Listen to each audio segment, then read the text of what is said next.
부모라면 누구나 바라는 것이 있습니다. 우리 가족은 평생 함께 할 거야. 하지만 현실은 다릅니다. 자식이 크면 클수록 점점 연락이 줄어들고 명절에 얼굴 보는 것도 어려워집니다. 결국 부모는 한탄합니다. 내가 널 어떻게 키웠는데 이럴 수가 있니? 하지만 자식 입장에서는 속이 터집니다. 엄마, 아빠가 대체 뭘 했는지 몰라서 그래요? 부모를 떠나는 자식들이 점점 많아지는 이유는 단순하지 않습니다. 부모를 미워해서도 가족을 버리고 싶어서도 아닙니다. 오히려 사랑하기 때문에 거리를 두려는 것입니다. 부모와의 관계가 힘들어질수록 자식은 나를 지키기 위해서라도 부모와 거리를 둬야 한다고 느낍니다. 그렇다면 왜 자식들은 부모에게서 멀어지려 할까요? 부모가 의도하지 않았더라도 자식이 답답함을 느끼는 순간들이 있습니다. 지금부터 자식이 부모를 떠나고 싶어지는 7가지 이유를 낱낱이 파헤쳐 보겠습니다. 혹시라도 우리 애는 안 그래? 라고 생각하고 있다면 조용히 자식의 표정을 한번 살펴보세요. 어쩌면 이미 탈출 계획을 세우고 있을지도 모릅니다. 먼저 구독, 좋아요 누르시면 시작하겠습니다. 첫 번째는 부모의 숨막히는 간섭과 통제입니다. 부모의 사랑은 때때로 지나친 간섭으로 변질됩니다. 자식이 무엇을 먹는지, 누구를 만나는지, 어떤 옷을 입는지까지 세세하게 간섭하며 자신의 뜻대로 움직이길 강요하는 부모가 있습니다. 처음에는 다 널 위해 하는 말이야 라며 선의로 포장하지만 시간이 지나면 그 모든 것이 자식을 옭아매는 족쇄가 됩니다. 너 이 옷은 왜 입었니? 그런 친구는 만나지 마라. 취업은 그 회사가 아니고 이 회사로 해라. 이런 말들이 반복되면 자식은 점점 자신의 인생이 아니라 부모의 인형처럼 조종당하는 느낌을 받습니다. 부모가 원하는 대학, 부모가 원하는 직장, 부모가 원하는 배우자. 마치 자식의 삶이 아니라 부모의 인생을 대신 사는 듯한 기분이 들게 됩니다. 특히 결혼 문제에서는 부모의 간섭이 더욱 심해집니다. 저 사람은 집안이 별로다. 너보다 잘난 사람을 만나야 한다. 부모 말 안 듣고 결혼하면 후회한다. 이런 말들로 자식의 인생을 쥐락펴락하려 합니다. 하지만 정작 부모는 자식이 행복한지 그 사람과 어떤 관계를 쌓아가는지에는 관심이 없습니다. 오직 자신이 원하는 대로 해야 만족할 뿐입니다. 이러한 간섭은 자식에게 심한 스트레스로 다가옵니다. 성인이 되어 독립적인 생활을 하고 싶어도 부모는 끊임없이 개입합니다. 연락이 없으면 왜 요즘 얼굴도 안 비추냐? 며 서운함을 드러내고 연락을 하면 뭐 하고 사냐? 결혼은 언제 할 거냐? 돈은 얼마나 모았냐? 같은 질문으로 압박합니다. 마치 감시당하는 느낌이 들게 만드는 것입니다. 더욱 큰 문제는 부모가 이런 간섭을 사랑이라고 착각한다는 점입니다. 다 너 잘되라고 그러는 거야. 라는 말을 방패 삼아 자식의 인생을 통제하려 합니다. 하지만 자식이 원하는 건 부모의 승인이 아니라 이해입니다. 자신의 선택을 존중해주고 잘못된 선택을 해도 그 길을 걸을 수 있도록 지켜봐 주는 것이 진정한 사랑입니다. 이런 환경에서 자란 자식은 결국 부모에게서 멀어지고 싶어집니다. 통제받지 않는 자유로운 공간을 원하게 됩니다. 부모가 간섭하면 할수록 자식은 도망치고 싶어지는 것입니다. 그러다 보니 부모와의 연락을 피하고 독립을 꿈꾸고 나중에는 거리를 두며 점점 관계가 멀어지게 됩니다. 부모가 자식을 떠나보내고 싶지 않다면 사랑을 핑계로 간섭하는 것이 아니라 믿고 기다려주는 태도가 필요합니다. 이렇게 해야 한다는 말을 멈추고 넌 어떻게 하고 싶니? 라고 물어보는 것, 그것이 자식을 부모 곁에 머물게 하는 방법입니다. 두 번째는 절대 변하지 않는 부모입니다. 사람은 나이가 들면서 변화해야 합니다. 하지만 어떤 부모들은 나는 원래 이런 사람이야 라며 자신을 절대 바꾸려 하지 않습니다. 시대가 변하고 세상이 달라져도 오직 자기 방식만이 옳다고 고집을 부립니다. 그리고 자식이 그것을 받아들이지 않으면 요즘 애들은 부모 말도 안 듣는다. 내가 살아보니까 다 안다. 넌 아직 철이 덜 들었어. 라며 무조건 자식을 틀린 사람으로 몰아갑니다. 이런 부모들은 대화가 통하지 않습니다. 자식이 논리적으로 설명하고 설득하려 해도 듣고 이해하려 하지 않습니다. 어디서 감히 말대꾸야? 부모 말이면 그냥 따라야지. 라며 자식의 의견을 무시합니다. 심지어 자식이 나이가 들어 경제적으로 독립을 했더라도 여전히 자신이 윗사람이고 자식은 아랫사람이라는 태도를 버리지 않습니다. 부모라는 이유만으로 무조건적인 복종을 요구합니다. 특히 사과를 모르는 부모들이 많습니다. 부모도 실수를 할 수 있고 잘못된 말을 할 수도 있습니다. 하지만 절대 인정하지 않습니다. 부모가 다 너 잘되라고 한 말이야. 내가 언제 그랬다고 그래? 내가 예민해서 그런 거야. 라며 오히려 자식을 탓합니다. 심지어 자식이 어릴 때 받은 상처를 이야기해도 그건 다 널 위해서 그런 거야. 너도 나중에 부모 돼 보면 알 거다. 라며 회피합니다. 부모가 변하지 않으면 자식은 점점 대화할 의지를 잃어버립니다. 어떤 이야기를 해도 결국 부모의 방식대로 끝나고 자신의 감정이나 생각은 존중받지 못한다는 걸 깨닫게 됩니다.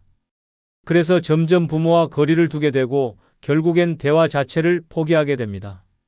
처음에는 죄책감이 들지만 시간이 지나면 오히려 그게 마음이 편하다는 걸 깨닫게 됩니다.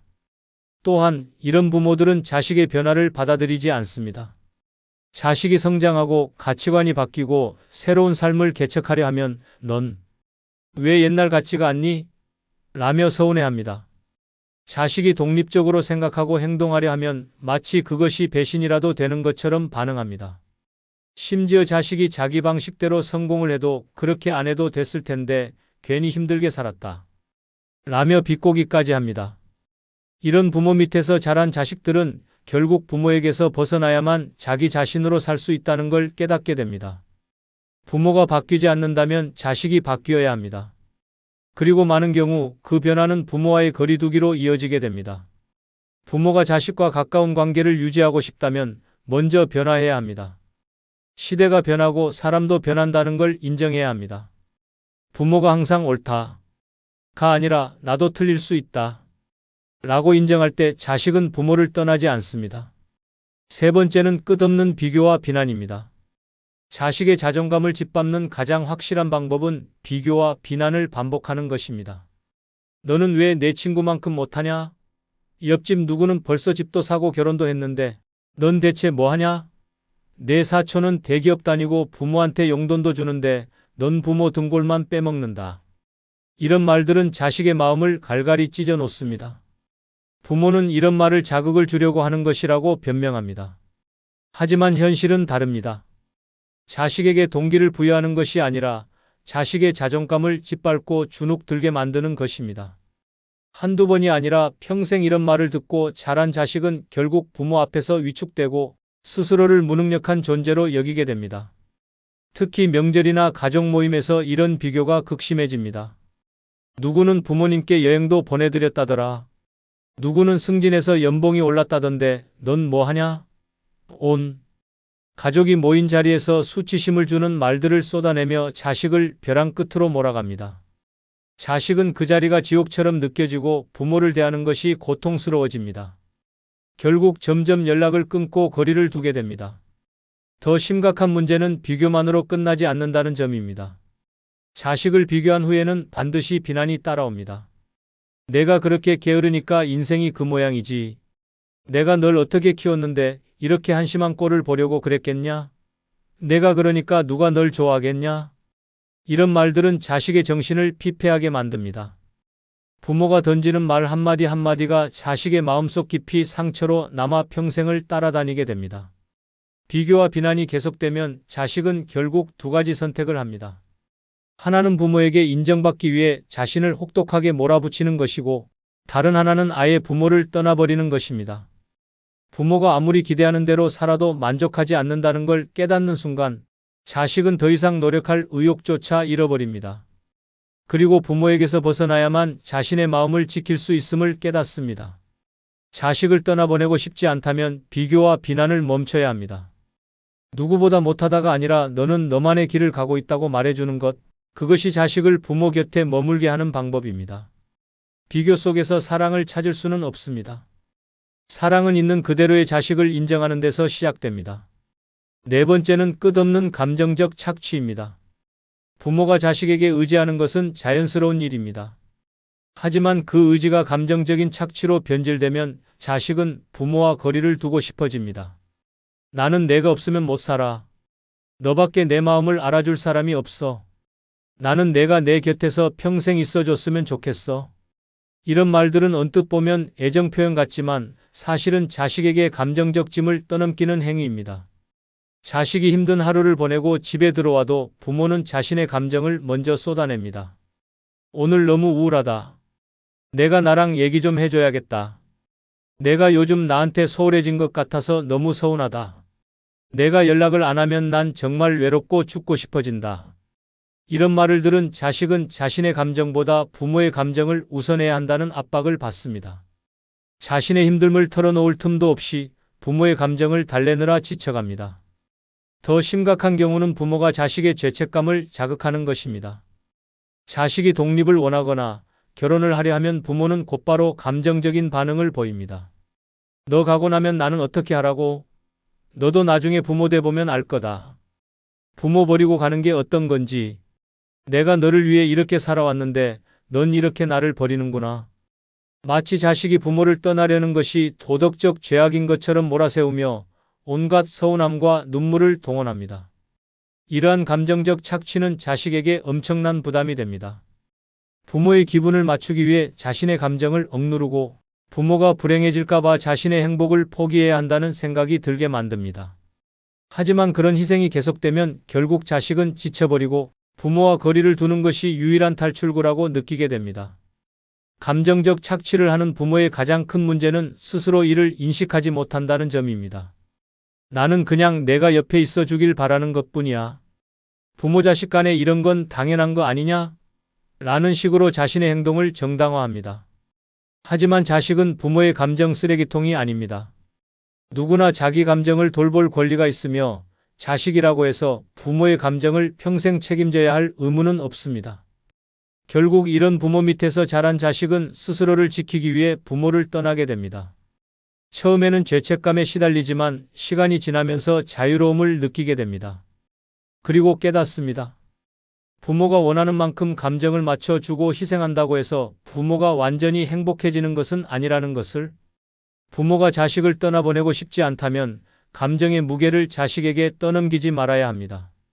부모도 자신의 감정을 스스로 다룰 줄 알아야 하며 자식이 행복할 수 있도록 스스로를 돌볼 책임이 있습니다.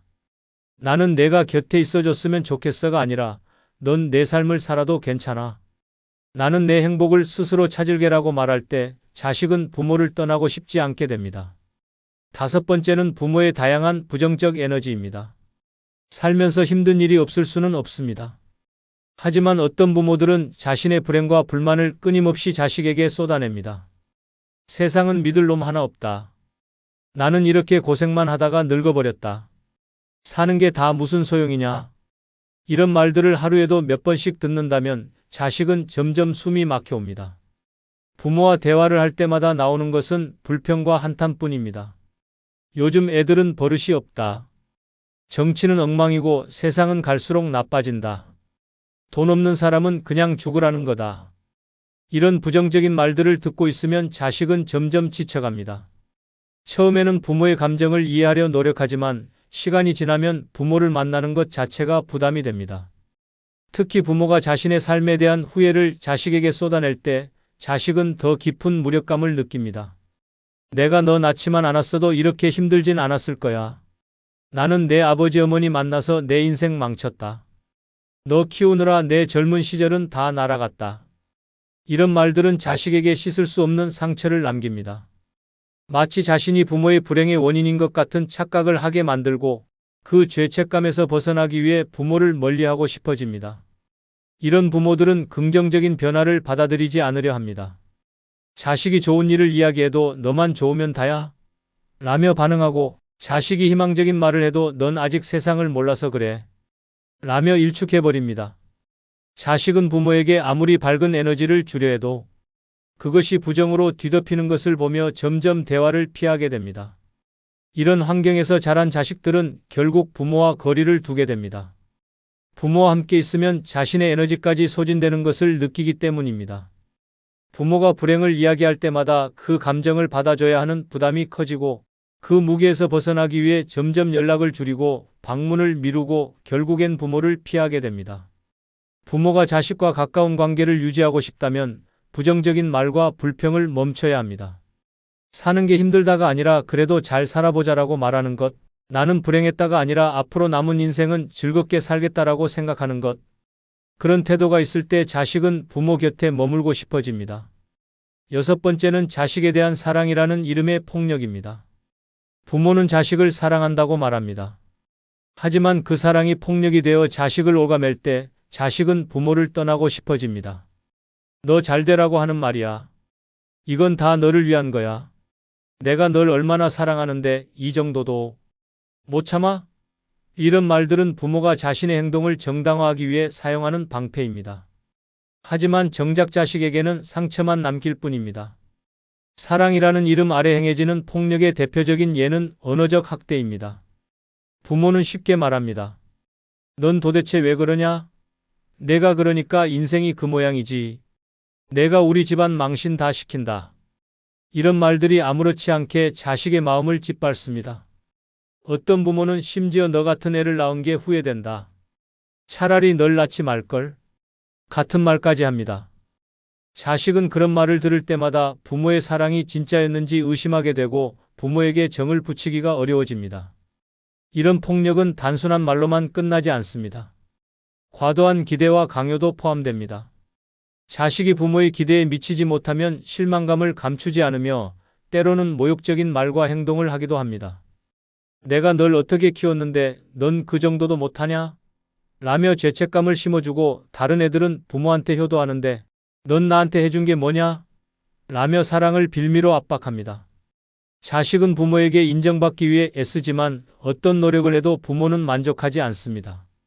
결국 자식은 지쳐버리고 부모를 기쁘게 하기 위한 삶을 포기하고 싶어집니다. 신체적 폭력도 여전히 존재합니다.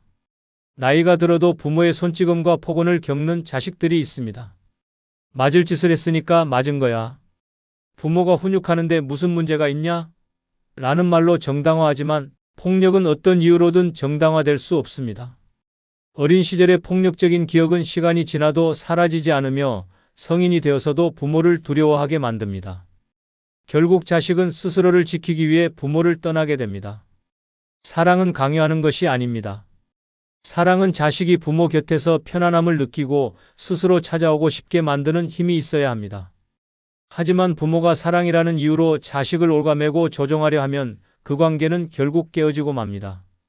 이건 다 널 위한 거야 라는 말이 아니라 내가 행복하면 나도 행복하다라고 말할 수 있을 때 자식은 부모를 떠나지 않습니다. 일곱 번째는 자식의 인생을 자신의 만족을 위해 이용함입니다. 부모는 자식을 사랑한다고 말하지만 때로는 그 사랑이 이기적인 욕망으로 변질됩니다. 어떤 부모들은 자식을 하나의 독립된 존재로 보지 않고 자신의 기대를 채우기 위한 도구처럼 여깁니다. 우리 집안의 자존심을 지켜야 해. 내가 못 이룬 꿈을 내가 대신 이뤄야 해. 부모 체면 좀 생각해라. 이런 말들 속에는 자식을 위한 배려가 아니라 부모 자신의 만족과 욕망이 숨어 있습니다. 자식의 진로 선택에서부터 시작됩니다. 부모는 너 하고 싶은 대로 해. 라고 말하면서도 정작 자식이 자신이 원하는 길을 선택하려 하면 단호하게 반대합니다. 그거에서 뭐 먹고 살래? 주변에 창피해서 말을 못하겠다. 우리 집안에서 그런 일 하는 사람 없다.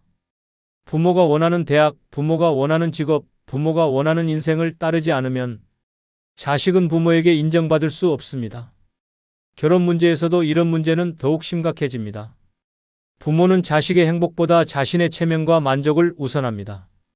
집안에 흠이 될 만한 사람은 안 된다. 내가 친척들한테 얼굴 들고 다니려면 내가 괜찮은 사람 만나야 한다. 우리 가문에 걸맞은 결혼을 해야 한다. 자식이 진정으로 사랑하는 사람이 있어도 부모의 기준에 맞지 않으면 반대부터 합니다. 그 과정에서 자식의 감정과 행복은 철저히 무시됩니다. 부모의 기대에 맞추지 못하면 자식은 비난을 받습니다. 내가 널 어떻게 키웠는데 너는 부모 속만 썩인다. 넌 우리 집안 수치야. 차라리 낳지 말 걸 그랬다. 부모는 자식이 자신의 기대에 부응하지 않으면 마치 큰 죄를 지은 것처럼 몰아세웁니다. 부모가 원하는 대로 살지 않으면 사랑받을 자격이 없다는 듯한 태도를 보입니다. 심지어 부모의 노후까지 자식이 책임져야 한다고 생각하는 경우도 많습니다. 우리는 널 위해 평생을 희생했으니 이제는 내가 갚아야지. 부모가 힘든데 자식이 외면하면 되겠냐? 자식이 아무리 최선을 다해도 부모의 기대를 만족시키기는 어렵습니다. 부모의 욕심은 끝이 없고 자식이 아무리 노력해도 그 정도로는 부족하다. 라는 말만 돌아올 뿐입니다. 이런 부모 밑에서 자란 자식은 결국 부모와 거리를 두게 됩니다. 처음에는 부모를 만족시키기 위해 노력하지만 결국에는 자신의 인생이 부모의 욕망을 채우는 도구로 전락했다는 것을 깨닫게 됩니다. 그리고 더 이상 자신의 삶을 빼앗기고 싶지 않아지면서 부모에게서 멀어지기로 결심합니다. 부모가 자식과 건강한 관계를 유지하고 싶다면 자식을 자신의 욕망을 이루기 위한 수단으로 삼아서는 안 됩니다. 내 기대를 저버리지 마라. 가 아니라 내가 원하는 삶을 살아라. 라고 말해줄 때 자식은 부모를 떠나고 싶지 않게 됩니다. 사실 자식들은 부모를 미워하지 않습니다. 다만 부모가 자신을 이해하지 않는다고 느끼는 순간 지쳐버릴 뿐입니다. 자식이 평생 곁에 머물기를 바란다면 부모도 변해야 합니다. 내가 널 위해 이렇게 희생했는데 라는 말 대신 내가 행복했으면 좋겠다. 라고 말할 때 자식은 부모를 떠나고 싶지 않아집니다. 부모와 자식 사이에도 적당한 거리가 필요합니다. 너무 멀어져서 남처럼 지내는 것도 슬프지만 너무 가까워서 숨이 막히는 것도 고통입니다. 가장 좋은 관계는 서로를 존중하며 언제든 돌아올 수 있는 관계입니다. 자식이 멀어지는 이유를 이해하고 조금씩 변화해 간다면 어느 날 자식이 먼저 연락해 올지도 모릅니다. 엄마, 아빠, 같이 밥 먹어요. 다시 한번 좋아요, 구독 부탁드립니다. 감사합니다. 혹시 요즘 부쩍 외롭다고 느끼지는 않습니까? 노년이 되면 외로움이 조용히 스며듭니다. 젊었을 때는 가족과 일에 치여 외로움을 느낄 틈조차 없었지만 나이가 들수록 주변은 점점 더 조용해지고 연락 오던 사람들은 뜸해지며 문득 거울을 보면 혼자가 된 자신을 발견하게 됩니다. 그 순간 깊고도 처절한 외로움이 시작됩니다. 문제는 대부분의 사람들이 이 외로움을 해결하는 방법을 모른다는 것입니다. 자식에게 의지하려 하고 친구에게 기대려 하지만 결국 남는 것은 더 깊어진 허무함뿐입니다. 외로움은 누군가가 해결해 주는 것이 아니라 스스로 깨부셔야 합니다. 지금부터 한 번도 생각해 보지 못한 노년의 외로움을 없애는 뜻밖의 방법 7가지를 알려드리겠습니다. 외롭고 쓸쓸한 노년을 보내고 싶지 않다면 이 내용을 끝까지 보시기 바랍니다. 구독, 좋아요 누르시면 시작하겠습니다. 첫 번째는 익숙한 인간관계를 버려라입니다. 노년이 외로운 가장 큰 이유는 익숙한 인간관계에 매달리기 때문입니다. 평생을 함께해온 가족, 오랜 친구, 가까운 이웃과의 관계가 외로움을 해소해 줄 것 같지만 오히려 정반대일 수도 있습니다. 사람들은 변하고 상황도 달라집니다. 하지만 우리는 변하지 않는 관계를 유지하려 애쓰고 결국 그 안에서 더 깊은 외로움을 느끼게 됩니다.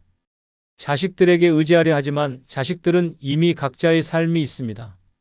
젊었을 때는 부모를 찾던 자식들도 나이가 들수록 바빠지고 결국 부모는 뒤로 밀려나게 됩니다. 명절이나 특별한 날이 아니면 연락조차 오지 않는 경우가 많아집니다. 그런데도 부모는 자식에게 집착하며 기대를 버리지 못합니다. 그 기대는 실망으로 바뀌고 그 실망은 더 깊은 외로움으로 이어집니다. 결국 가족이라는 이름이 오히려 외로움을 가중시키는 역설적인 상황이 만들어지는 것입니다. 오랜 친구들도 마찬가지입니다. 젊었을 때는 함께 시간을 보내며 우정을 나눴지만 노년이 되면 친구들도 각자의 삶을 살아갑니다. 어떤 친구는 건강이 나빠지고 어떤 친구는 가족을 돌보느라 바빠지며 어떤 친구는 연락조차 두절됩니다. 하지만 사람들은 이 관계를 놓지 못하고 예전처럼 가까워질 수 있을 것이라는 착각에 빠집니다. 그러나 현실은 냉정합니다. 함께했던 시간들이 많을수록 상대가 멀어지는 순간 더 큰 외로움을 느끼게 됩니다. 그렇다면 해결책은 무엇일까요? 익숙한 인간관계를 과감히 정리하는 것입니다. 더 이상 나를 찾지 않는 자식에게 집착하지 마십시오. 연락이 없는 친구를 그리워하며 시간을 낭비하지 마십시오. 오히려 새로운 사람들과 새로운 관계를 만들 때 외로움이 사라지는 기적이 일어납니다. 지금까지 살아온 관계가 전부가 아닙니다. 노년에도 새로운 인연은 얼마든지 만들어질 수 있습니다. 동호회, 봉사활동, 문화센터, 여행 모임 등에는 나와 같은 외로움을 느끼는 사람들이 가득합니다. 중요한 것은 과거의 인간관계를 붙잡고 있기보다 미래의 관계를 만들어가는 것입니다. 익숙한 관계를 버린다는 것은 단절이 아니라 새로운 삶을 위한 시작입니다. 노년의 외로움에서 벗어나고 싶다면 지금까지 매달려왔던 인간관계를 돌아보십시오. 그리고 과감히 내려놓으십시오. 그때부터 진짜 외로움이 사라지기 시작합니다. 두 번째는 돈을 써라, 아낌없이 써라입니다. 노년의 외로움을 해결하는 가장 강력한 방법 중 하나는 돈을 제대로 쓰는 것입니다. 평생을 아끼고 모으며 살아왔지만 이제는 그 돈을 나를 위해 과감하게 써야 할 때입니다. 노년이 외로운 이유는 단순히 사람이 없어서가 아니라 내가 나 자신을 방치했기 때문입니다. 내 기분을 좋게 만들고 내 삶을 풍요롭게 하는데 돈을 쓰지 않으니 하루하루가 무료하고 쓸쓸해지는 것입니다. 많은 사람들이 혹시 모를 미래를 위해라며 돈을 아껴둡니다. 하지만 과연 그 미래가 언제 올까요? 나중을 위해 아껴둔 돈이 결국 병원비로 사라지고 내가 즐기지도 못한 채 자식들에게 상속되는 경우가 허다합니다. 정작 내가 즐기지도 못하고 떠난다면 그동안 아껴온 의미가 있을까요? 지금 쓰지 않으면 결국 다른 사람이 쓰게 됩니다. 돈을 제대로 써야 합니다. 내가 기분 좋을 곳에 가고 내가 하고 싶은 것을 하며 내가 즐거운 곳에 투자해야 합니다. 가고 싶었던 여행지를 찾아 떠나고 값비싼 한 끼 식사를 즐기고 관심 있던 취미를 배우십시오. 고급 호텔에서 하룻밤을 보내고 원하는 옷을 사고 필요한 곳에 투자하십시오. 이렇게 돈을 쓰면 내 삶이 단조롭지 않게 변하고 자연스럽게 새로운 경험과 새로운 인간관계가 생깁니다. 외로움은 반복되는 무료한 일상에서 피어나는 것이지만 돈을 쓰는 순간 그 패턴이 깨지고 새로운 활력이 생깁니다. 반대로 돈을 아끼며 사는 사람일수록 점점 움츠러들고 세상과 단절됩니다. 괜히 돈 썼다가 나중에 후회하면 어쩌지? 라는 생각이 발목을 잡고 결국 평생 돈만 모으다가 외롭고 쓸쓸한 노년을 맞이하는 경우가 많습니다. 젊었을 때는 돈이 나를 위해 일했지만 노년에는 내가 돈을 제대로 써야 합니다. 돈을 모으는 게 중요한 게 아니라 어떻게 써야 내 삶이 행복해지는지를 아는 것이 중요합니다. 외로움을 없애는 가장 빠른 방법은 내 삶을 풍요롭게 만드는 것입니다.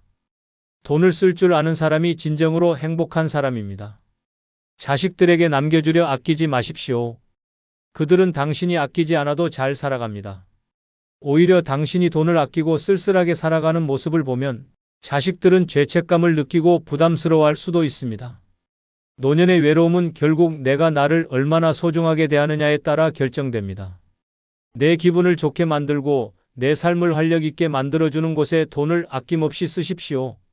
지금 돈을 쓰는 순간 외로움은 사라지고 행복이 찾아옵니다. 세 번째는 새로운 사람을 만나라, 무조건 만나라입니다. 노년의 외로움을 해결하는 가장 확실한 방법 중 하나는 새로운 사람을 만나는 것입니다. 익숙한 얼굴들과만 어울리며 살아가다 보면 세상은 점점 좁아지고 외로움은 더욱 깊어집니다. 반대로 새로운 사람을 만나면 새로운 대화가 생기고 새로운 경험이 쌓이며 삶이 활력을 되찾습니다. 지금 당장 새로운 인연을 만들지 않는다면 당신의 노년은 점점 더 조용하고 쓸쓸한 방향으로 흘러갈 것입니다. 많은 노년층이 새로운 인간관계를 두려워합니다. 이 나이에 새로운 사람을 만나서 뭐래? 라고 생각하는 순간 당신의 인생은 정지 버튼을 누른 것과 같습니다. 하지만 사람은 언제든지 새로운 관계를 만들 수 있습니다. 그리고 새로운 인연이 생기는 순간 삶은 놀라울 정도로 달라집니다. 한 가지 명심해야 할 것은 새로운 사람을 만나기 위해 일부러 특별한 노력을 할 필요는 없다는 것입니다. 가장 쉬운 방법은 내가 관심 있는 곳으로 가는 것입니다. 운동을 좋아한다면 헬스장이나 요가 클래스를 등록하고 책을 좋아한다면 독서 모임에 나가고 취미가 없다면 다양한 동호회나 문화센터를 찾아보십시오. 중요한 것은 일단 발을 들여놓는 것입니다. 한 번만 가보면 생각보다 쉬운 일이라는 걸 깨닫게 될 것입니다. 또한 새로운 사람을 만나는 것이 꼭 동년배일 필요는 없습니다. 젊은 세대와도 교류할 수 있습니다. 요즘은 세대 간 소통을 위한 다양한 프로그램이 많고 SNS나 온라인 커뮤니티를 통해서도 다양한 연령대의 사람들과 연결될 수 있습니다. 새로운 세대와 대화하는 것만으로도 젊은 감각을 유지할 수 있고 삶의 새로운 시각이 생깁니다. 가장 위험한 것은 나는 혼자가 편해라는 착각에 빠지는 것입니다. 혼자가 편한 것이 아니라 단순히 새로운 관계를 만들 용기가 부족한 것입니다. 하지만 인간은 본질적으로 사회적 동물이며 관계가 단절될수록 외로움은 점점 커집니다. 혼자가 편하다고 말하는 사람도 막상 새로운 인연이 생기면 왜 진작 이렇게 하지 않았을까? 라고 후회하는 경우가 많습니다. 외로움을 피하려면 무조건 새로운 사람을 만나야 합니다. 혼자 지내는 시간이 길어질수록 외로움은 깊어지고 우울함이 따라옵니다. 지금 당장 내가 할 수 있는 작은 변화부터 시작하십시오. 새로운 사람을 만나고 새로운 관계를 만들고 새로운 세상에 발을 들여놓으십시오. 그 순간 노년의 외로움은 사라지고 삶은 다시 활력을 찾을 것입니다. 네 번째는 집에서 나와라, 무조건 나와라입니다. 노년의 외로움을 가장 심하게 느끼는 사람들의 공통점이 있다. 집에만 틀어박혀 있다는 것이다. 하루 종일 TV만 보고 스마트폰만 만지작거리며 침대에 누워 시간을 때우는 생활을 반복하다 보면 외로움은 점점 깊어진다. 사람을 만나지도 않고 새로운 자극도 없이 같은 공간에서 같은 루틴을 반복하면 당연히 외로울 수밖에 없다. 그런데도 많은 사람들은 나갈 곳이 없다, 만날 사람이 없다라는 핑계를 대며 스스로를 집 안에 가둔다. 이것이야말로 노년을 지옥으로 만드는 가장 위험한 습관이다. 젊었을 때는 직장과 사회생활을 하며 자연스럽게 사람들을 만났고 가족들과도 함께 시간을 보냈다. 하지만 노년이 되면 모든 것이 달라진다. 은퇴 후에는 사람을 만날 기회가 줄어들고 자식들은 각자의 삶을 살기 바쁘다. 그렇다면 어떻게 해야 할까? 답은 간단하다. 무조건 집 밖으로 나와야 한다. 외로움은 단순한 감정이 아니다. 몸이 먼저 외로움을 만든다. 집에만 있으면 활동량이 줄고 햇빛을 보지 않으며 신체적인 움직임이 거의 없어진다. 그러면 자연스럽게 우울감이 찾아오고 결국 아무것도 하기 싫어진다. 이것이 반복되면 사람은 점점 더 움츠러들고 인간관계까지 멀어지면서 극도의 고립감이 생긴다. 이 상황을 깨는 가장 확실한 방법은 매일 일정한 시간에 집 밖으로 나가는 것이다. 꼭 특별한 일이 없어도 좋다. 동네 공원을 산책하고 카페에서 차 한 잔을 마시고 마트에 들러 장을 보는 사소한 행동 하나만으로도 삶이 완전히 달라질 수 있다. 밖에 나오는 순간 사람들과 자연스럽게 눈을 마주치고 가벼운 대화를 나눌 기회가 생긴다. 이것이 바로 외로움을 해결하는 첫걸음이다. 더 나아가 의식적으로 새로운 환경을 찾아가라. 매일 같은 길만 걷지 말고 새로운 장소를 탐험해보라. 도서관, 복지관, 문화센터, 전시회, 시장, 심지어 동네 작은 가게라도 좋다. 새로운 공간에 가면 자연스럽게 새로운 사람들과 마주치게 된다. 그리고 그 작은 변화가 당신의 삶을 바꾼다. 무엇보다 중요한 것은 습관을 만드는 것이다. 오늘은 기분이 안 좋으니까 나가지 말아야지라고 생각하는 순간 다시 집 안에 갇히게 된다. 무조건 하루 한 번은 집 밖으로 나가라. 비가 오든 바람이 불든 기분이 좋든 나쁘든 이유를 만들지 말고 그냥 나가라. 집에 있으면 점점 더 고립되고 외로워진다. 하지만 밖으로 나오는 순간 세상은 당신을 반겨줄 것이다. 외로움을 없애고 싶다면 지금 당장 집 밖으로 나가라. 노년의 삶이 완전히 달라질 것이다. 다섯 번째는 무조건 새로운 것을 배워라. 입니다. 노년의 외로움을 극복하는 가장 강력한 방법 중 하나는 새로운 것을 배우는 것이다. 사람은 멈추는 순간부터 외로움을 느낀다. 새로운 경험이 없고 똑같은 일상만 반복되면 결국 삶은 무료해지고 고립된다. 하지만 반대로 배움이 있는 사람은 외롭지 않다. 배우는 순간 새로운 사람을 만나고 새로운 대화가 생기며 삶의 활력이 되살아난다. 결국 외로운 사람과 외롭지 않은 사람의 차이는 배우느냐, 배우지 않느냐의 차이다. 많은 노년층이 새로운 것을 배우는 것에 소극적이다. 이 나이에 뭘 배워? 배운다고 해서 뭐가 달라지겠어? 라고 생각하는 순간 인생은 그대로 정지해버린다. 하지만 배움을 시작하는 순간 생각이 달라진다. 새로운 것을 배우는 것은 단순히 지식을 쌓는 것이 아니라 내 삶을 바꾸는 행위이다. 예를 들어 스마트폰 사용법을 배우는 것만으로도 세상과의 연결고리가 달라진다. SNS를 활용하면 새로운 사람들과 쉽게 소통할 수 있고 유튜브를 통해 다양한 정보와 지식을 얻을 수 있으며 온라인 모임에 참여하며 활동 반경을 넓힐 수도 있다. 스마트폰을 모른다고 외면하는 순간 세상과의 연결이 끊어지고 고립이 시작된다. 하지만 배우는 순간 새로운 세상이 열리게 된다. 또한 취미 활동을 배우는 것도 외로움을 없애는 강력한 방법이다.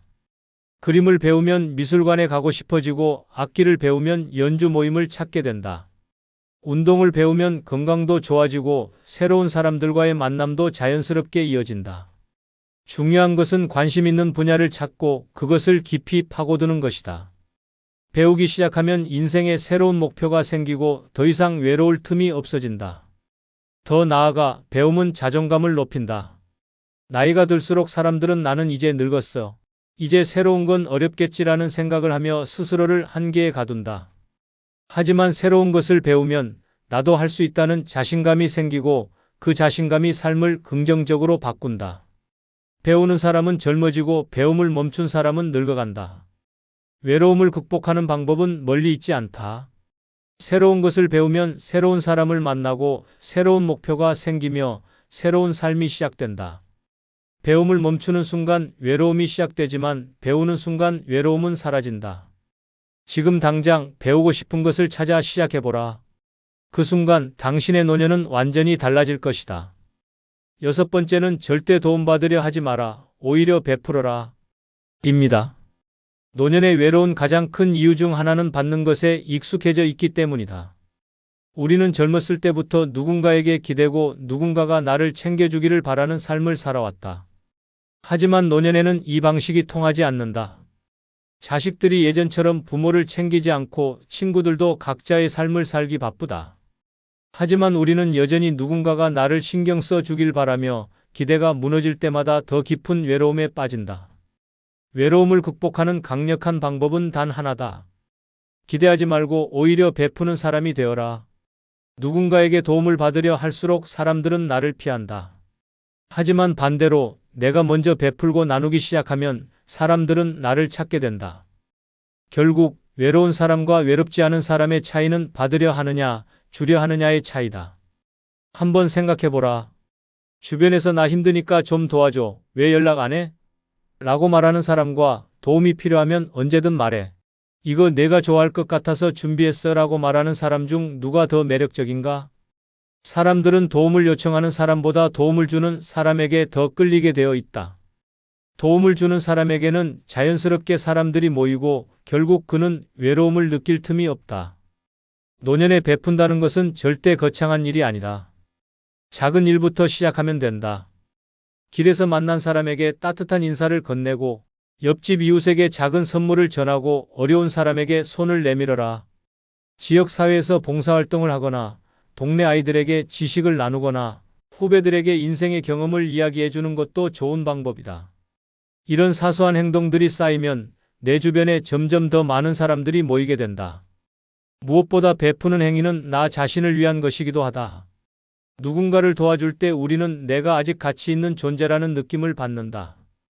도움을 주는 순간 삶의 의미가 생기고 외로움은 자연스럽게 사라진다. 나이가 들수록 중요한 것은 얼마나 받았느냐가 아니라 얼마나 나누었느냐이다. 지금까지 살아오면서 많은 것을 받았다면 이제는 줄 차례다. 도움을 기다리는 사람이 아니라 도움을 주는 사람이 되어라. 그 순간 당신은 더 이상 외롭지 않을 것이다. 외로움은 사라지고 삶은 더 풍요로워질 것이다. 7번째는 죽음을 두려워하지 마라. 오히려 준비하라. 입니다. 노년의 외로움은 결국 죽음에 대한 두려움에서 시작된다. 나이가 들수록 우리는 언젠가 반드시 맞이할 죽음을 떠올리게 된다. 젊었을 때는 멀게만 느껴졌던 것이 이제는 점점 현실로 다가온다. 친구들이 하나둘 세상을 떠나고 몸은 예전 같지 않고 혼자 남겨질 것 같은 두려움이 커지면서 깊은 외로움이 찾아온다. 하지만 죽음을 두려워하는 순간 인생은 끝난다. 오히려 죽음을 담담하게 받아들이고 철저히 준비하는 사람이 마지막까지 외롭지 않다. 많은 사람들이 죽음을 이야기하는 것 자체를 꺼린다. 그런 생각하면 안 된다. 아직 멀었다라고 애써 외면하지만 준비하지 않은 죽음만큼 비참한 것도 없다. 막상 현실이 닥치면 아무것도 정리되지 않은 채 고립되고 남은 사람들에게 부담만 남긴다. 반대로 죽음을 준비하는 사람은 삶을 더 적극적으로 살아간다. 오히려 죽음을 인정하는 순간 남은 시간 동안 무엇을 해야 할지가 명확해지고 외로움이 아니라 충만한 삶을 살 수 있다. 그렇다면 어떻게 죽음을 준비해야 할까? 가장 먼저 해야 할 일은 내가 원하는 마지막을 스스로 결정하는 것이다. 재산 정리는 물론이고 장례 방식, 유언장 작성, 연명치료 여부까지 모든 것을 미리 정해 놓아야 한다. 이런 준비를 하면 삶의 주도권을 다시 찾을 수 있다. 나는 내 인생을 끝까지 내 뜻대로 살겠다는 마음가짐이 생기면서 불안과 두려움이 사라진다. 또한 죽음을 준비하는 것은 단순히 유산을 정리하는 것이 아니라 지금 이 순간을 더 가치 있게 살아가는 것이다. 죽음을 생각하면 자연스럽게 남은 인생을 어떻게 보낼지 진지하게 고민하게 된다. 어차피 언젠가 끝이 있다면 지금 하고 싶은 것을 하자라는 용기가 생긴다. 하고 싶은 여행을 떠나고 만나고 싶었던 사람을 만나고 하고 싶었던 일을 시도하게 된다. 결국 죽음을 준비하는 사람이 더 열정적으로 삶을 살게 된다. 마지막으로 죽음을 두려워하지 않으려면 스스로 외롭지 않은 환경을 만들어야 한다. 평소에 인간관계를 정리하고 좋은 사람들과의 관계를 유지하며 마음 편한 곳에서 생활해야 한다. 필요하다면 새로운 공동체에 속하는 것도 방법이다. 함께 삶을 공유하고 서로를 돌봐주는 네트워크를 만들면 마지막 순간까지도 외롭지 않다. 노년의 외로움은 죽음을 준비하지 않았기 때문에 생기는 것이다. 외면한다고 해서 피할 수 있는 것이 아니다. 오히려 담담하게 받아들이고 내 방식대로 정리하는 순간 외로움은 사라지고 삶은 더욱 빛난다. 죽음을 두려워하지 말고 오히려 철저하게 준비하라. 그 순간 당신은 누구보다도 당당하고 충만한 삶을 살게 될 것이다. 여러분, 외로움은 피한다고 사라지는 것이 아닙니다. 정면으로 부딪히고 깨부술 때만 해결됩니다. 지금까지의 방법을 다시 떠올려 보시기 바랍니다. 익숙한 인간관계를 버리고 돈을 쓰고 새로운 사람을 만나고 집 밖으로 나가고 배우고 베풀고 죽음을 준비하는 것. 이것이야말로 노년의 외로움을 뿌리째 뽑아내는 강력한 방법들입니다. 이제 선택은 여러분에게 달려 있습니다. 외로움에 갇혀 남은 생을 후회 속에서 보낼 것입니까? 아니면 지금 당장 변화의 발걸음을 내디뎌 새로운 삶을 시작할 것입니까? 인생의 끝이 외로움으로 채워질 필요는 없습니다. 노년의 삶도 여러분이 만드는 것입니다. 지금이 바로 변화할 때입니다. 구독, 좋아요 부탁드립니다. 혹시 요즘 혼자 있는 시간이 늘어나면서 외롭다고 느끼지는 않습니까? 노년의 외로움은 조용히 스며들어 삶을 잠식합니다. 가족과 친구들은 각자의 삶을 살아가고 주변은 점점 더 조용해집니다. 그 순간 마음속 깊은 곳에서 외로움이라는 거대한 공허함이 밀려옵니다. 하지만 외로움은 결코 피한다고 사라지는 감정이 아닙니다. 스스로 극복하려는 노력이 있어야만 외로움에서 벗어날 수 있습니다. 혼자 있어도 행복한 사람과 외로움에 갇혀 사는 사람의 차이는 단순합니다. 바로 삶을 대하는 태도입니다. 지금부터 노년의 외로움을 극복할 수 있는 7가지 강력한 실천법을 알려드리겠습니다. 이 방법들을 따라간다면 외로움은 더 이상 여러분을 지배하지 못할 것입니다. 좋아요, 구독 누르시면 시작하겠습니다. 정말 좋아요 누르셨습니까? 그럼 시작하겠습니다. 첫 번째 실천법은 혼자서도 맛있게 식사하기입니다. 혹시 밥을 대충 때우고 있지는 않습니까? 많은 사람들이 혼자 식사하는 것에 익숙하지 않습니다. 젊었을 때는 가족과 함께 먹었고 직장에서는 동료들과 어울려 식사했습니다. 하지만 노년이 되면 상황이 달라집니다. 자식들은 각자의 삶을 살고 함께 밥을 먹던 배우자나 친구들도 점점 곁을 떠나게 됩니다. 결국 혼자 밥을 먹어야 하는 순간이 찾아오지만 이를 어떻게 받아들이느냐에 따라 삶의 질이 달라집니다. 대부분의 사람들은 혼자 식사하는 것이 외롭다고 느낍니다. 그래서 대충 한 끼 때우고 김치 하나에 밥만 먹거나 인스턴트 음식으로 끼니를 해결해 버립니다. 하지만 그렇게 살다 보면 식사 시간이 점점 고통스러워지고 나아가 삶 자체가 무의미하게 느껴질 수도 있습니다. 음식을 대충 먹는다는 것은 결국 내 삶을 대충 살아간다는 것과 같습니다. 그러나 혼자서도 맛있게 식사하는 사람은 다릅니다. 그들은 음식을 허투루 대하지 않고 오히려 혼자 먹는 시간을 더 풍요롭게 만듭니다. 예쁘게 차려진 식탁에 앉아 정성스럽게 만든 음식을 먹고 좋아하는 음악을 틀거나 창밖을 바라보며 여유를 즐깁니다. 그 순간 혼자 먹는 밥이 더 이상 외로운 시간이 아니라 나를 위한 특별한 시간이 됩니다. 그렇다면 어떻게 하면 혼자서도 맛있게 식사할 수 있을까요? 첫 번째, 식탁을 아름답게 차려야 합니다. 대충 찬밥에 김치만 먹지 말고 정성스럽게 차린 한 끼를 준비하십시오. 비록 혼자 먹더라도 예쁜 그릇에 담아내고 좋아하는 반찬을 곁들이며 특별한 날처럼 식사를 즐겨야 합니다. 나를 대접하는 시간으로 식사를 대해야 합니다. 두 번째, 새로운 음식을 시도해 보십시오. 평생 같은 음식만 먹어왔다면 이제는 새로운 요리에 도전해 보십시오. 새로운 맛을 경험하는 것만으로도 삶의 활력이 생깁니다. 요리하는 과정 자체가 즐거운 취미가 될 수도 있으며 직접 만든 음식을 맛보는 순간 작은 성취감이 외로움을 밀어낼 것입니다. 세 번째, 좋은 장소에서 혼밥을 즐기십시오. 꼭 집에서만 식사할 필요는 없습니다. 가끔은 분위기 좋은 식당에서 혼자만의 만찬을 즐겨보십시오. 처음에는 어색할 수도 있지만 한번 경험해보면 혼자라도 이렇게 좋은 시간을 보낼 수 있구나라는 새로운 깨달음을 얻게 될 것입니다. 혼자 먹는 밥을 소홀히 하면 결국 내 삶도 소홀히 하게 됩니다. 하지만 혼자서도 맛있게 식사하는 법을 알게 되면 외로움은 더 이상 식탁의 손님이 되지 못합니다. 오늘부터라도 나를 위한 특별한 한 끼를 준비해 보십시오. 그 순간 혼밥은 더 이상 쓸쓸한 시간이 아니라 가장 행복한 시간이 될 것입니다. 두 번째 실천법은 돈을 쌓아두지 말고 나를 위해 쓰기입니다. 돈을 평생 아끼고 모으기만 하면서 정작 자신을 위해 쓰지 않는 사람들이 많습니다. 노년이 되면 더욱 그렇습니다. 혹시 모를 미래를 위해 자식들에게 남겨주기 위해 괜히 낭비했다가 후회할까봐 돈을 꼭 쥐고만 있는 경우가 많습니다. 하지만 그렇게 돈을 쌓아두기만 한다면 결국 내 인생은 돈을 위해 희생하는 삶이 되고 정작 나를 위한 행복은 사라지게 됩니다. 돈은 내가 살아있는 동안 나를 위해 쓰일 때 가장 큰 가치를 가집니다. 평생을 아끼고 희생하며 살아왔다면 이제는 그 돈을 나를 기쁘게 하고 나를 즐겁게 하는 데 사용해야 합니다. 단순히 은행에 쌓아둔 숫자는 아무런 의미가 없습니다. 하지만 그 돈으로 새로운 경험을 하고 원하는 것을 누리며 삶을 즐긴다면 그것이야말로 진정한 부의 가치입니다. 노년이 되어 가장 많이 하는 후회 중 하나는 좀 더 나를 위해 돈을 쓸 거리라는 사실을 알고 있습니까? 많은 사람들이 평생을 아끼며 살다가 결국 병원비로 모든 돈을 쓰거나 자식들에게 남겨주고 세상을 떠납니다. 그렇게 평생 희생하며 살다가 정작 내가 행복할 시간도 없이 떠난다면 과연 그것이 현명한 삶일까요? 돈을 쓰지 않으면 오히려 돈이 나를 지배하게 됩니다. 아끼는 데 집중할수록 돈에 대한 불안은 더욱 커지고 점점 돈을 쓰는 것이 두려워집니다. 하지만 반대로 돈을 제대로 쓰기 시작하면 삶이 훨씬 즐거워지고 경제적 불안에서도 해방될 수 있습니다. 노년에는 작은 사치가 필요합니다. 평생을 아끼기만 했다면 이제는 나에게 선물을 줄 차례입니다.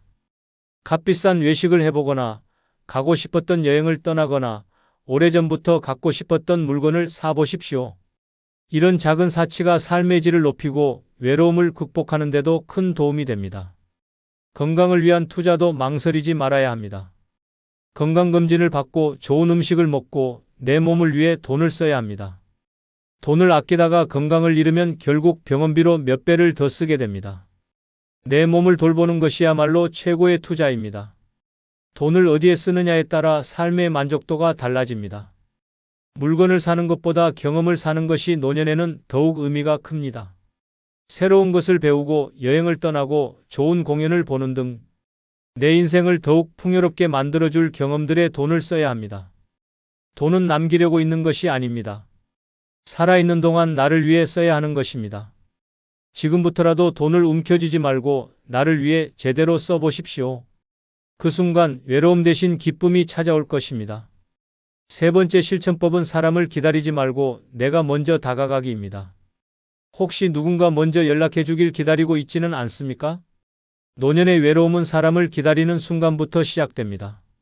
자식이 먼저 찾아오길 기다리고 친구가 먼저 연락해 주길 기다리고 누군가 나에게 말을 걸어주길 기다리다 보면 결국 혼자 남게 됩니다. 기다리는 사람은 점점 외로워지고 먼저 다가가는 사람은 새로운 관계를 만들어 갑니다.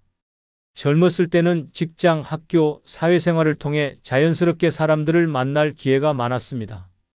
하지만 나이가 들수록 새로운 인간관계를 형성하는 것이 어려워집니다. 기존의 친구들은 바쁘거나 멀어지고 자식들은 각자의 삶을 살아가느라 부모를 신경 쓰지 못합니다. 이때 많은 사람들이 내가 먼저 연락하면 부담스러워할까? 괜히 방해하는 건 아닐까? 라는 생각을 하며 뒤로 물러섭니다. 하지만 이것이야말로 더 깊은 외로움을 만드는 가장 큰 실수입니다. 사람은 누구나 외로움을 느낍니다. 나만 누군가를 그리워하는 것이 아니라 상대방도 마찬가지입니다. 그러나 누군가 먼저 연락해 주길 기다리는 순간 두 사람은 영원히 멀어질 수밖에 없습니다. 생각날 때 주저하지 말고 먼저 연락하십시오. 단 한 통의 전화, 한 번의 짧은 문자로 관계가 다시 이어질 수 있습니다. 또한 새로운 사람들과 관계를 만들기 위해서는 내가 먼저 다가가는 용기가 필요합니다. 모임이나 행사에서 가만히 앉아 누군가 다가오길 기다리면 아무 일도 일어나지 않습니다. 하지만 내가 먼저 말을 걸고 관심을 표현하면 예상하지 못했던 좋은 인연이 만들어질 수 있습니다. 안녕하세요. 어디에서 오셨어요? 이런 모임 자주 오세요? 같은 사소한 한마디가 관계의 시작이 될 수 있습니다. 특히 나이가 들수록 인간관계에서 자존심을 버려야 합니다. 젊었을 때는 내가 연락하지 않아도 주변에서 먼저 찾아와 주었지만 노년에는 상황이 다릅니다. 왜 내가 먼저 연락해? 라고 생각하는 순간 점점 더 고립될 뿐입니다. 먼저 다가가는 사람이 결국 더 많은 인연을 얻고 더 행복한 삶을 살게 됩니다. 인간관계는 기다리는 것이 아니라 스스로 만들어가는 것입니다. 누군가 먼저 다가오길 바라지 마십시오. 지금 떠오르는 사람에게 먼저 연락하고 새로운 사람들에게 적극적으로 다가가 보십시오. 그 순간 외로움은 사라지고 따뜻한 관계가 다시 시작될 것입니다. 네 번째 실천법은 남을 부러워하지 말고 내 삶을 사랑하기입니다.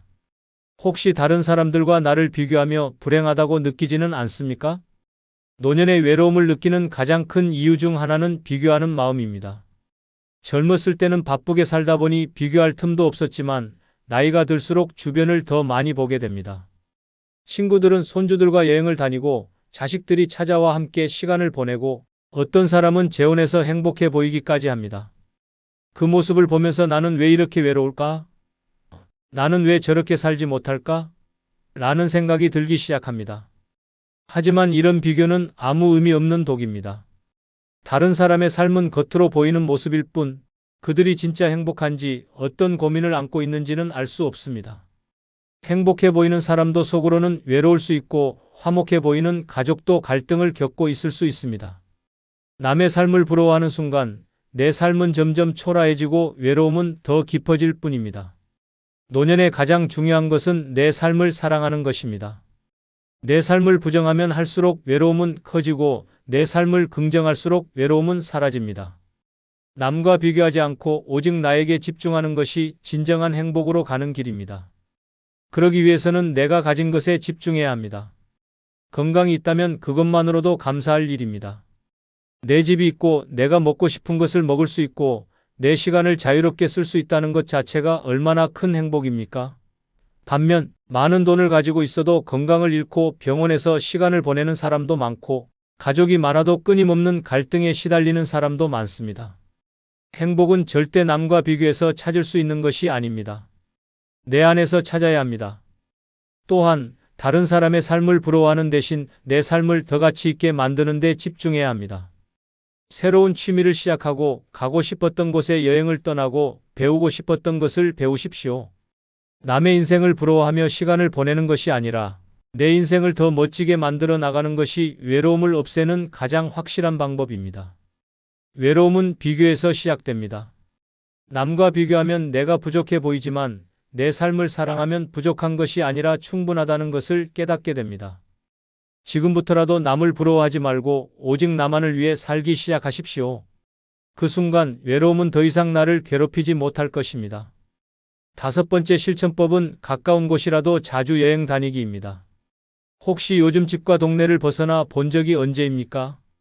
노년의 외로움은 늘 같은 공간에서 같은 일상을 반복할 때 가장 깊어집니다. 매일 같은 방에서 눈을 뜨고 같은 길을 걸으며 같은 카페에서 시간을 보내다 보면 하루하루가 무료해지고 외로움이 점점 더 커지게 됩니다. 하지만 가까운 곳이라도 여행을 떠나는 순간 이 지루한 일상이 깨지고 새로운 활력이 생깁니다. 여행은 단순히 장소를 이동하는 것이 아닙니다. 익숙한 환경을 벗어나 새로운 공기를 마시는 것만으로도 우리의 마음은 달라집니다.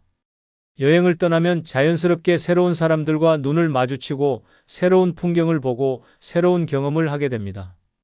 그 과정에서 삶에 대한 흥미가 다시 살아나고 외로움이 사라지는 기적이 일어납니다. 나이가 들어서 여행이 부담스럽다라고 생각하는 분들도 많을 것입니다. 하지만 여행은 반드시 멀리 떠나야 하는 것이 아닙니다. 집에서 1시간 거리의 바닷가, 가까운 산, 근처의 전통시장이나 문화유적지라도 충분합니다. 중요한 것은 낯선 환경에서 새로운 공기를 마시는 것입니다. 그 순간 뇌는 자극을 받으며 신선한 기분을 느끼게 되고 마음속의 외로움이 자연스럽게 줄어듭니다. 혼자 떠나는 것이 두렵다면 여행 모임을 찾아보는 것도 좋은 방법입니다.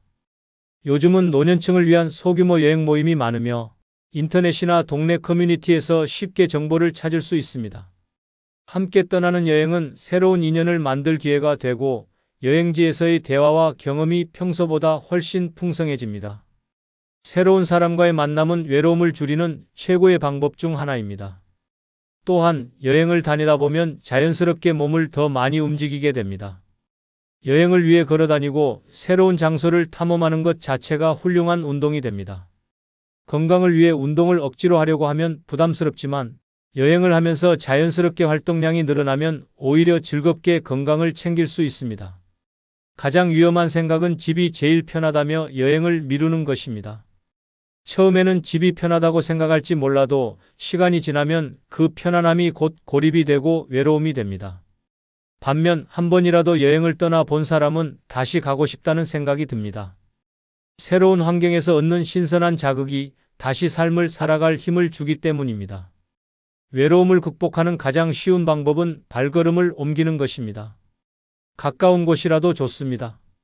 새로운 공간에서 새로운 기분을 느끼고 새로운 만남을 경험해 보십시오. 그 순간 외로움은 더 이상 여러분을 붙잡지 못할 것입니다. 6번째 실천법은 자신만의 힐링 플레이스를 찾아두기입니다. 혹시 외롭거나 답답할 때 무작정 집에만 있지는 않습니까? 노년의 외로움은 늘 같은 공간에 머물러 있을 때 더 깊어집니다. 매일 같은 방에서 TV를 보고 같은 의자에 앉아 스마트폰을 만지작거리며 시간을 보내다 보면 점점 더 지치고 무기력해집니다. 하지만 이런 단조로운 일상을 깨뜨리는 방법이 있습니다. 바로 자신만의 힐링 플레이스를 찾아두는 것입니다. 힐링 플레이스란 내 마음이 편안해지고 외로움이 사라지는 나만의 특별한 공간입니다. 누구에게나 그런 공간이 있습니다. 어떤 사람에게는 동네 공원의 벤치가 될 수도 있고 어떤 사람에게는 작은 도서관의 한 구석이 될 수도 있습니다. 중요한 것은 그곳에 가면 복잡한 생각이 정리되고 마음이 안정되는 장소를 찾는 것입니다. 많은 사람들이 외로움을 느낄 때 그 감정을 없애기 위해 무언가를 해야 한다고 생각합니다. 사람을 만나야 하고 대화를 해야 하고 새로운 활동을 해야 한다고 강박을 가지기도 합니다. 하지만 때로는 그저 조용한 공간에서 혼자만의 시간을 가지는 것만으로도 외로움이 사라질 수 있습니다. 그렇다면 어떻게 자신만의 힐링 플레이스를 찾을 수 있을까요? 첫 번째, 자연 속에서 나만의 공간을 만들어야 합니다. 인간은 본능적으로 자연 속에 있을 때 마음이 편안해집니다. 가까운 공원, 강가, 산책로, 바닷가 등 내가 쉽게 갈 수 있는 자연 속 공간을 찾아보십시오. 거기에서 차 한 잔을 마시며 책을 읽거나 멍하니 풍경을 바라보는 것만으로도 삶의 무게가 가벼워질 것입니다. 두 번째, 나에게 특별한 의미가 있는 장소를 떠올려야 합니다. 젊었을 때 자주 가던 카페, 추억이 담긴 작은 골목, 어릴 적 다니던 도서관 등 내 인생의 한 부분을 차지했던 장소를 다시 찾아보는 것도 좋은 방법입니다. 그 공간에 가면 잊고 지냈던 소중한 기억들이 떠오르고 자연스럽게 마음이 따뜻해질 것입니다. 세 번째, 의미 있는 활동을 할 수 있는 공간을 만들어야 합니다. 동네 문화센터, 미술관, 북카페, 조용한 사찰 등 내가 온전히 나에게 집중할 수 있는 공간을 찾아보십시오. 그곳에서 독서를 하거나 글을 쓰거나 명상을 하면서 내면의 평온을 찾는 시간을 가지는 것이 중요합니다. 노년의 외로움은 단순히 사람이 없어서가 아니라 내 마음을 편안하게 해줄 공간이 없어서 생기는 경우가 많습니다. 집에만 갇혀 있으면 점점 더 우울해지고 스스로 고립될 수밖에 없습니다. 하지만 나만의 힐링 플레이스를 찾아두면 외로움을 느낄 때마다 그곳으로 가서 다시 에너지를 충전할 수 있습니다. 지금 당장 나를 편안하게 해줄 공간을 찾아보십시오. 그곳이 바로 외로움에서 벗어날 수 있는 최고의 안식처가 될 것입니다. 7번째 실천법은 평생 배우는 자세로 새로운 것에 도전하기입니다. 혹시 요즘 마지막으로 새로운 것을 배운 게 언제입니까? 많은 사람들이 나이가 들수록 배우는 것을 멈춥니다. 하지만 배움을 멈추는 순간 삶도 멈추게 됩니다. 새로운 것을 배우지 않으면 생각이 굳어지고 세상과의 연결이 끊어지며 결국 더 깊은 외로움 속에 갇히게 됩니다.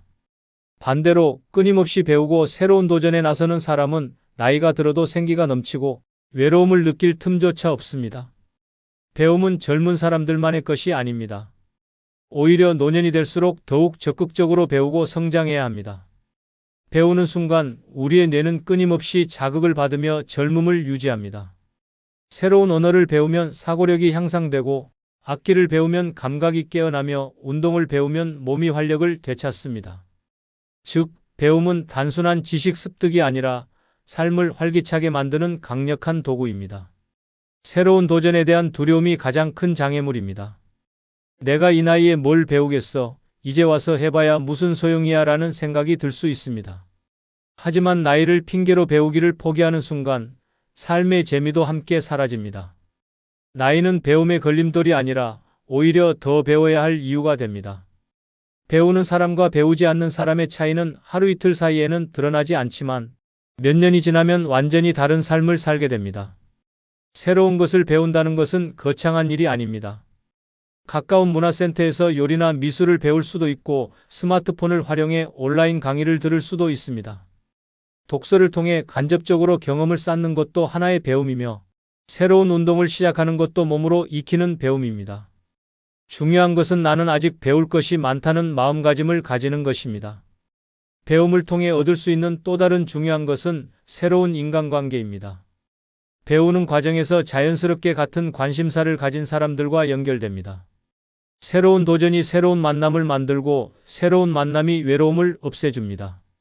같은 취미를 공유하는 사람들과의 대화는 즐겁고 배움 속에서 자연스럽게 형성된 관계는 억지스럽지 않아 오래 지속됩니다.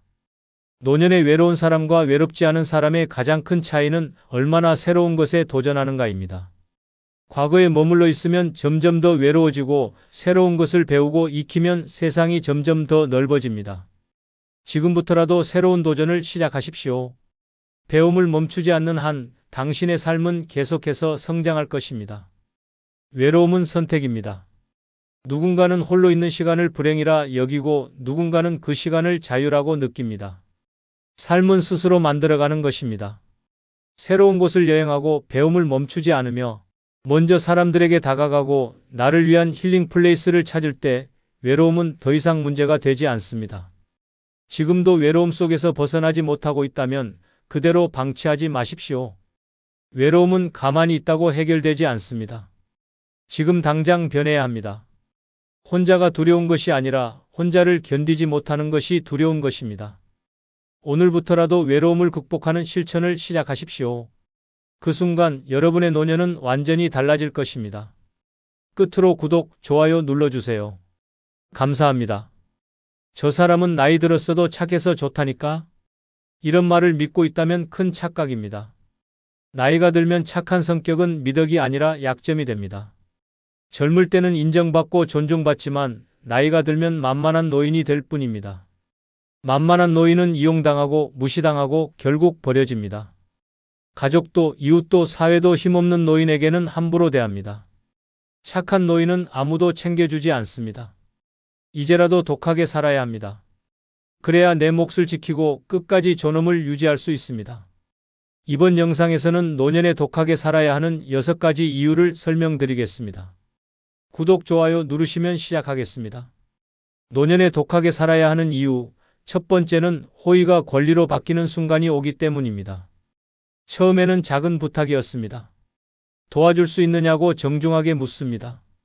거절하기 어려운 상황이니 흔쾌히 들어줍니다. 그러자 다음엔 더 큰 부탁이 이어집니다. 그리고 어느 순간 그것이 당연한 일이 됩니다. 한 번의 호의가 2번이 되고 2번이 반복되면 습관이 됩니다. 결국 도움을 받는 사람은 더 이상 감사하지 않습니다. 오히려 기대합니다. 이제는 해주는 것이 아니라 해줘야만 하는 일이 됩니다. 거절하면 어떻게 되겠습니까? 갑자기 태도가 바뀝니다. 왜 안 되느냐고 따집니다. 도와주던 사람이 안 도와주면 매정한 사람 취급을 받습니다. 은혜를 베풀었는데 오히려 배신자 소리를 듣습니다. 인간의 이기심은 끝이 없습니다. 한번 얻은 이득은 계속해서 유지되기를 바랍니다. 당연하다고 생각하는 순간 호의는 권리가 됩니다. 자식들에게도 마찬가지입니다. 처음에는 부모가 도와줍니다. 돈이 필요하다고 하면 빌려줍니다. 생활이 힘들다 하면 보태줍니다. 그런데 이것이 반복되면 어떻게 될까요? 부모의 도움이 당연한 것이 됩니다. 어느 날 돈이 없어서 못 주겠다고 하면 섭섭해합니다. 심하면 원망합니다. 부모가 자식을 돕는 것은 당연한 것 아니냐고 말합니다. 부모의 희생을 요구하면서 그 희생이 부족하면 불만을 가집니다. 부모가 자신을 위해 쓸 돈을 쓰는 것조차 못마땅해합니다. 이웃, 친척, 친구도 다르지 않습니다. 처음에는 작은 부탁이었지만 계속 들어주다 보면 점점 요구가 커집니다. 처음에는 미안해하던 사람들이 나중에는 당연하게 요구합니다. 더 나아가 요구를 거절하면 섭섭해합니다. 뒤에서 험담합니다. 도와줄 때는 좋은 사람이라더니 안 도와주면 나쁜 사람이 됩니다. 인간관계에서 착한 사람일수록 더 쉽게 이용당합니다.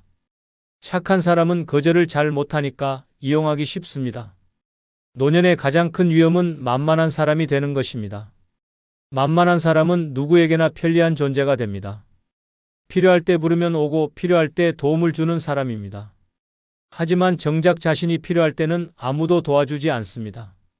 왜냐하면 그동안 너무 많이 베풀었기 때문입니다. 언제나 주기만 하는 사람은 도움을 받을 기회를 잃어버립니다. 독해야 합니다. 호의를 베풀 때는 신중해야 합니다. 아무에게나 친절을 베풀지 마십시오. 특히 반복되는 부탁에는 단호해야 합니다. 한 번 도와줬다면 두 번째는 거절할 줄 알아야 합니다. 그래야 상대도 함부로 기대하지 않습니다. 그리고 무엇보다 중요한 것은 자신을 먼저 챙기는 것입니다. 자신이 힘들면 거절해야 합니다. 자신의 노후가 먼저입니다. 내 것을 지키지 않으면 누구도 대신 지켜주지 않습니다. 호의가 권리가 되는 순간 모든 것이 무너집니다. 한번 호구가 되면 벗어나기 어렵습니다. 상대의 기대가 쌓이면 결국 이용당하는 사람이 됩니다. 마지막까지 착하기만 하면 결국 후회하게 됩니다. 독하게 살아야 합니다. 필요할 때만 찾는 사람들에게 휘둘리지 않으려면 선을 확실히 그어야 합니다. 그래야 비로소 존중받습니다. 노년에 독하게 살아야 하는 이유, 두 번째는 착하면 이용당하기 쉽기 때문입니다. 착한 사람은 언제나 이용당하기 쉽습니다. 착한 노인은 더욱 그렇습니다. 젊었을 때는 착함이 미덕으로 통할 수 있지만 나이가 들면 그 착함은 만만함으로 변질됩니다. 남을 배려하는 마음이 많을수록, 남을 위해 희생할수록 주변 사람들은 그것을 당연하게 여깁니다. 한두 번 도와주다 보면 어느 순간부터 도움을 주는 것이 의무가 되어버립니다. 결국 자신은 끝없이 퍼주기만 하고 돌아오는 것은 배신과 무시뿐입니다. 나이가 들면 자신을 지킬 힘이 줄어듭니다. 젊을 때야 착하면서도 강하게 나설 수 있지만 노년에는 기력이 떨어지고 사회적 영향력도 약해집니다. 이때 착한 성품을 그대로 유지하면 어떻게 될까요? 사람들은 노인을 더 쉽게 이용하려 듭니다. 작은 부탁을 시작으로 점점 더 큰 요구를 합니다. 처음에는 이것 좀 부탁드려요 라고 말하지만 나중에는 당연히 해주셔야죠로 바뀝니다. 거절하려고 하면 그동안 잘해주셨잖아요 라는 말로 압박합니다. 거절하면 야박한 노인, 고집 센 노인 취급을 받습니다. 결국 착한 사람이 되어 주변의 기대에 맞추려다 보면 자신이 감당하기 어려운 짐을 떠안게 됩니다. 가족이라고 예외가 아닙니다. 오히려 가족이기 때문에 더 심합니다. 자식과 손주들에게 늘 베풀고 희생하는 부모가 있다면 자식들은 그것을 감사할까요? 처음에는 감사할 수 있습니다. 하지만 시간이 지나면 어떨까요? 부모가 해주는 것이 당연한 것이 됩니다. 용돈을 주던 부모가 어느 날 주지 않으면 요즘 왜 이렇게 인색해? 라는 말이 나옵니다. 손주를 봐주던 조부모가 힘들다고 하면 그럼 우리는 어쩌라고? 라는 불만이 나옵니다. 부모가 주는 것이 의무가 되고 자식은 그것을 권리로 착각합니다. 그렇게 착한 부모는 자식들에게조차 이용당하는 신세가 됩니다. 사회에서도 마찬가지입니다. 오랜 친구, 이웃, 친척들까지도 착한 노인을 만만하게 봅니다. 저분은 거절을 못해라는 인식이 퍼지면 부탁이 끊이질 않습니다. 처음에는 가벼운 심부름, 작은 도움을 요청합니다. 하지만 시간이 지나면 점점 더 많은 것을 요구합니다. 부탁을 들어주지 않으면 싸늘한 반응이 돌아옵니다. 결국 착한 노인은 사람들에게 휘둘리며 살아갑니다. 자신이 하고 싶지 않은 일까지 억지로 해야 하는 상황이 반복됩니다. 착하게 산다고 해서 모두가 착하게 대하는 것은 아닙니다. 오히려 착할수록 더 큰 피해를 봅니다. 특히 나이가 들수록 그렇습니다. 노인은 사회적으로 약자로 분류됩니다. 강한 사람에게는 함부로 못하지만 착하고 순한 노인에게는 부담 없이 기대려 합니다. 결국 착한 노인은 모든 짐을 떠안게 되고 마지막에는 남는 것도 없이 쓸쓸하게 늙어갑니다. 이제라도 정신을 차려야 합니다. 착하다고 이용당하는 삶을 살 필요는 없습니다. 거절할 것은 단호하게 거절해야 합니다. 더 이상 착한 노인으로 남지 말아야 합니다. 착하다는 이유로 자신을 희생하지 말아야 합니다. 자신을 지키는 것이야말로 진정한 지혜입니다. 노년에 독하게 살아야 하는 이유, 세 번째는 가족에게도 만만한 존재가 되기 때문입니다. 가족은 평생을 바쳐 희생한 사람들이지만 나이가 들면 가족에게조차 만만한 존재가 됩니다. 젊었을 때는 가정을 위해 뼈 빠지게 일하고 자식을 위해 모든 것을 내어주었지만 늙고 힘이 없어지면 그 희생이 당연한 것이 됩니다. 부모가 자식을 위해 헌신하는 것은 당연한 일로 여기지만 자식이 부모를 위해 희생하는 것은 부담스러운 일로 여깁니다. 결국 부모는 점점 뒷전으로 밀려나고 만만한 존재로 전락하게 됩니다. 자식들에게 기대면 안 됩니다. 젊을 때는 우리 부모님만큼은 다를 거야라고 믿습니다. 하지만 현실은 냉정합니다. 부모가 건강하고 경제력이 있을 때는 자식들도 잘합니다. 하지만 몸이 아프고 손 벌릴 일이 생기면 태도가 달라집니다. 요즘 힘들어서 그래요. 바빠서 시간이 없어요 라는 핑계가 늘어갑니다. 부모가 자식 눈치를 보며 부탁 한마디 하기 어려운 신세가 됩니다. 결국 부모는 자식에게조차 버려지는 존재가 됩니다. 착하면 더 만만해집니다. 자식에게 뭐든 퍼주고 희생만 하다 보면 부모의 고마움을 모릅니다.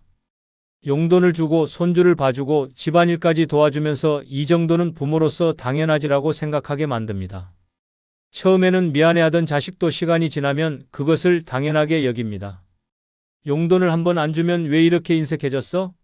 라는 말이 나오고 손주를 봐주기 힘들다고 하면 우린 어쩌라고? 라는 불만이 터져 나옵니다. 희생할수록 부모의 가치는 높아지는 것이 아니라 점점 더 쉬운 존재가 됩니다. 경제력이 없으면 더욱 하대받습니다. 부모가 가진 것이 많을 때는 자식들이 먼저 찾아옵니다. 건강할 때는 자식들이 전화도 자주 하고 얼굴도 자주 보러 옵니다. 하지만 병들고 돈까지 없으면 상황이 완전히 달라집니다. 부모가 도움을 요청하면 우리도 힘들어라며 피하고 모른 척하는 일이 늘어납니다. 결국 부모는 자식 눈치를 보며 살아가야 합니다. 돈이 없으면 부모조차도 가족에게 귀찮은 존재가 됩니다. 며느리나 사위에게도 만만한 시부모, 장인장모가 됩니다. 자식에게 함부로 못하는 말도 시부모나 장인장모에게는 쉽게 합니다. 나이가 많고 힘이 없으니 무시하기 쉽습니다. 처음에는 깍듯이 대하던 며느리도 시간이 지나면 태도가 변합니다. 손주를 맡아 키워주고 집안일까지 돕다 보면 어머님이 해주시는 게 당연한 거잖아요 라는 말이 나옵니다. 사위도 마찬가지입니다. 장인장모가 경제적으로 도움을 줄 때는 잘하지만 더 이상 도움이 되지 않으면 뒷전으로 밀려납니다. 가족에게마저 만만한 존재가 되지 않으려면 이제라도 정신을 차려야 합니다. 희생을 멈추고 자식에게 모든 것을 내어주는 습관을 버려야 합니다. 거절할 것은 거절하고 선을 그어야 합니다. 돈이든 시간과 노동이든 함부로 내주지 말아야 합니다. 부모가 먼저 자신의 가치를 지켜야 가족에게도 존중받을 수 있습니다. 나이가 들수록 착하면 착할수록 더 쉽게 무시당합니다. 이제라도 독하게 살아야 합니다. 노년에 독하게 살아야 하는 이유, 네 번째는 모든 사람을 만족시키려다 자신을 잃기 때문입니다. 모든 사람을 만족시키려다 보면 결국 자신을 잃게 됩니다. 젊었을 때부터 남의 눈치를 보며 살아온 사람은 나이가 들어서도 그 습관을 버리지 못합니다. 가족을 위해 희생하고 친구와 이웃에게 잘 보이려 하고 사회적으로 좋은 사람으로 남고 싶어 합니다. 하지만 그렇게 살다 보면 정작 자신이 원하는 것은 무엇인지, 어떻게 살아야 행복한지조차 잊어버리게 됩니다. 결국 남을 만족시키려다 평생을 남의 인생을 사는 꼴이 됩니다. 나이가 들수록 모든 사람을 만족시키는 것이 불가능하다는 현실을 깨달아야 합니다. 자식들에게 헌신해도 결국 부모가 해주는 건 당연하다는 태도로 돌아옵니다. 며느리와 사위에게 잘해줘도 그 정도는 해줘야 하는 거 아니야? 라는 식으로 당연한 일이 됩니다. 친구들에게 지나치게 맞춰주면 이 사람은 늘 이해해주는 사람이야 라고 생각하게 됩니다. 아무리 노력해도 누군가는 불만을 갖고 누군가는 더 많은 것을 요구합니다. 사람들은 늘 자기 입장에서 생각합니다. 한 번 베풀면 또 기대하고 한 번 양보하면 계속 양보할 것을 요구합니다. 상대방이 원하는 대로 맞춰주다 보면 끝이 없습니다. 자식이 원하는 부모, 손주에게 잘해주는 조부모, 이웃에게 인정받는 어른이 되려다 보면 결국 자신의 삶은 없어집니다. 남을 위해 살아온 인생의 끝에 남는 것은 공허함뿐입니다. 모든 사람을 만족시키려다 보면 정작 가장 중요한 사람, 자신을 잃게 됩니다. 하고 싶은 것도 못하고, 가고 싶은 곳도 못 가고, 먹고 싶은 것도 참아가며 남을 우선하게 됩니다. 마음속에서 불만이 쌓이지만 겉으로는 좋은 사람처럼 행동하려 합니다. 그러나 그렇게 평생을 살아도 돌아오는 것은 감사가 아니라 당연함과 무시뿐입니다. 나이가 들면 더 이상 사람들에게 인정받으려고 애쓸 필요가 없습니다. 남을 만족시키는 삶을 멈추고 이제는 나를 위한 삶을 살아야 합니다. 원하는 것을 하고 싫은 것은 거절해야 합니다. 저 사람은 원래 착한 사람이야 라는 이미지를 깨야 합니다. 이제라도 독하게 살아야 합니다. 그래야 남들에게 휘둘리지 않고 내 인생을 찾을 수 있습니다. 노년에 독하게 살아야 하는 이유, 5번째는 아무것도 모른다는 태도는 나를 더 무시하게 만들기 때문입니다. 아무것도 모른다는 태도를 보이면 사람들은 더 쉽게 무시합니다. 나이가 들수록 세상이 빠르게 변하고 새로운 기술과 정보가 쏟아집니다. 하지만 이제 와서 뭘 배우겠어? 나는 그런 거 몰라라는 말을 반복하다 보면 어느 순간 주변에서 나를 무시하기 시작합니다. 모른다고 스스로 인정하는 순간 사람들은 나를 판단할 필요조차 없는 존재로 취급합니다. 자식들에게도 무시당합니다. 어머니, 아버지는 그런 거 몰라도 돼요라는 말이 처음에는 배려처럼 들릴 수 있습니다. 하지만 결국은 알아봤자 쓸데없어요. 괜히 신경 쓰지 마세요라는 의미로 변합니다. 부모가 모른다고 생각하면 자식들은 중요한 결정을 내릴 때 부모의 의견을 묻지 않습니다. 재산관리, 건강 문제, 심지어 생활과 관련된 사소한 결정까지도 자식이 마음대로 정합니다. 어느 순간부터는 부모의 동의도 없이 일이 진행되고 부모는 그냥 가만히 계시면 돼요라는 말을 듣는 처지가 됩니다. 사회에서도 마찬가지입니다. 기술이 발전하고 생활 방식이 바뀌어도 배우려 하지 않는다면 뒤처지는 것은 시간 문제입니다. 스마트폰을 모르고 인터넷을 몰라서 나는 그런 거 몰라라고 하면 은행 일 하나도 스스로 해결하기 어려워집니다. 결국 누군가에게 부탁해야 하고 그렇게 부탁하는 횟수가 늘어날수록 무시당하는 빈도도 높아집니다. 주변 사람들은 도움을 주면서도 속으로는 이분은 진짜 아무것도 모르네라고 생각하게 됩니다. 한번 그렇게 인식되면 존중받을 기회조차 사라집니다. 재산 관리에서도 무지하면 더 큰 손해를 봅니다. 돈 관리에 관심을 두지 않으면 자식이나 친척들이 대신 관리하려 들고 그 과정에서 부모의 의견은 무시됩니다. 아버지, 이런 건 저희가 알아서 할게요. 어머니, 괜히 신경 쓰지 마세요라는 말 뒤에는 부모의 권리를 침해하는 행동이 숨어 있습니다. 결국 돈이 어디로 흘러가는지도 모른 채 남이 정해주는 대로 살아가게 됩니다. 나중에 문제가 생겨도 이미 늦습니다. 그때 제대로 알아볼 걸 후회해도 아무 소용이 없습니다. 아무것도 모른다는 태도는 편할 수 있습니다. 하지만 그 편함이 결국 자신을 무력한 존재로 만들고 남들에게 휘둘리는 인생을 만들 뿐입니다. 새로운 것을 배우고 변화에 적응해야 합니다. 스마트폰 사용법을 익히고 금융 지식을 쌓고 세상이 어떻게 돌아가는지 관심을 가져야 합니다. 작은 것부터 하나씩 배워나가야 합니다. 그래야 무시당하지 않고 스스로를 지킬 수 있습니다. 이제라도 배움을 멈추지 말아야 합니다. 그래야 노후가 남의 것이 아닌 온전히 내 것이 됩니다. 노년에 독하게 살아야 하는 이유, 여섯 번째는 만만한 노인은 쉽게 무시당하고 버려지기 때문입니다. 만만한 노인은 쉽게 무시당하고 버려집니다. 젊었을 때는 착한 성격이 인정받고 주변에서 존중해주는 것처럼 보이지만 나이가 들면 상황이 완전히 달라집니다. 힘이 없고 경제력이 약하고 자기 주장이 없는 노인은 누구에게나 쉬운 존재가 됩니다. 착한 노인이 아니라 만만한 노인으로 보이면 사람들은 함부로 대하기 시작합니다.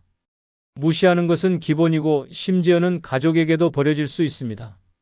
가족이 가장 먼저 변합니다. 부모가 강하고 권위를 가지고 있을 때는 자식들도 조심합니다.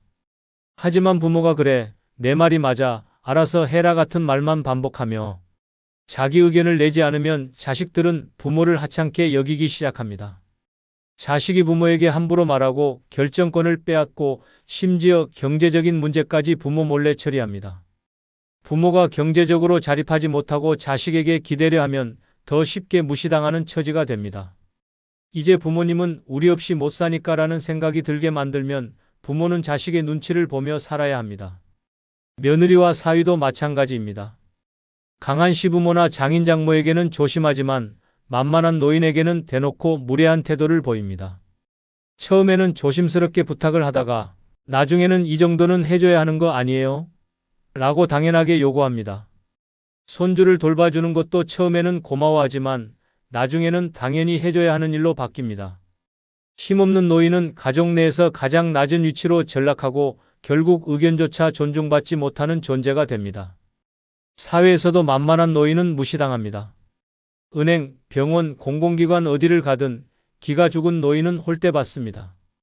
자신의 권리를 당당하게 주장하지 않으면 기다리던 순서도 무시당하고 직원들도 대충 대합니다. 경제력이 없는 노인은 더 심합니다.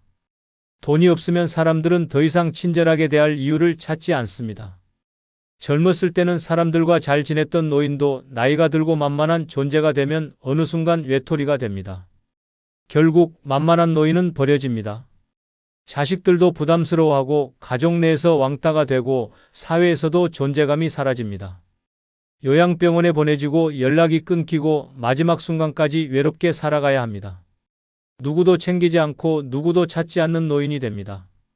착하게만 살다 보면 결국 이렇게 쓸쓸한 결말을 맞이하게 됩니다. 독해져야 합니다. 자기 의견을 똑바로 말하고 거절할 것은 거절해야 합니다. 경제적인 힘을 잃지 않고 함부로 퍼주지 않아야 합니다.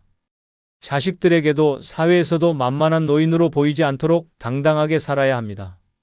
힘없는 노인이 되면 누구도 존중해주지 않습니다.